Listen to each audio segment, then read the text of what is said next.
ഒരുപാട് പേര് ചോദിക്കുന്ന ഒരു കാര്യമാണ്, ചേട്ടാ എവിടെ നിന്നാണ് ഇത്രയധികം വെറൈറ്റി എന്ന്. വെറൈറ്റികൾ ശരിക്കും നമ്മളുടെ മനസ്സിൽ നിന്നാണ് വരുന്നത്.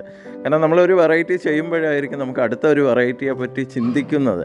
അപ്പോൾ ആ ചിന്താഗതികളിലൂടെയാണ് നമ്മൾ ഓരോ വർക്കുകളും കാര്യങ്ങളും എല്ലാം ചെയ്തു പോകുന്നത്. അപ്പോൾ ഇവിടെ നമ്മൾ ഒരു വർക്ക് ചെയ്യുമ്പോൾ നമ്മളെ മനസ്സിലേക്ക് അടുത്ത വർക്ക് വരും. എനിക്ക് മാത്രമല്ല, എല്ലാ കൂട്ടുകാർക്കും അത് വരും ഉറപ്പായിട്ടും. കാരണം എന്താണെന്ന് വെച്ച് കഴിഞ്ഞാൽ ഇവിടെ മെയിനായിട്ട് നമ്മൾ ചിന്തിക്കേണ്ട ഒരു കാര്യമുണ്ട്. നമ്മളൊരു വർക്ക് ചെയ്ത് അത് ഫിനിഷിങ് എത്തുന്നതിന് മുമ്പായിരിക്കും അടുത്ത വർക്ക് നമ്മളെ മൈൻഡിൽ സെറ്റ് ആവണത്.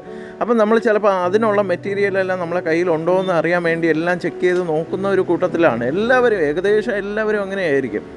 അങ്ങനെ ഇരുന്നപ്പോഴാണ് എൻ്റെ മനസ്സിൽ ഈ ഒരു ഐഡിയയും കൂടെ തോന്നിയത്. കാരണം എന്താണെന്ന് വെച്ച് കഴിഞ്ഞാൽ, ഞാൻ ഗോൾഡൻ ഹെയർ ബോ റെഡിയാക്കി എടുത്തപ്പോൾ എന്തുകൊണ്ട് നമുക്ക് പോമിലും കൂടെ ഈ ഒരു വർക്ക് ചെയ്തുകൂടാ എന്ന് തോന്നിയിട്ട് ചെയ്ത് നോക്കിയതാണ്. പക്ഷേ എല്ലാവർക്കും അങ്ങ് ഇഷ്ടപ്പെട്ടു. അപ്പോൾ കൂട്ടുകാരായ നിങ്ങൾക്ക് ഇഷ്ടമായാൽ ചാനൽ സബ്സ്ക്രൈബ് ചെയ്യുക, ഇൻസ്റ്റഗ്രാമും ഫേസ്ബുക്കും ഫോളോ ചെയ്യുക.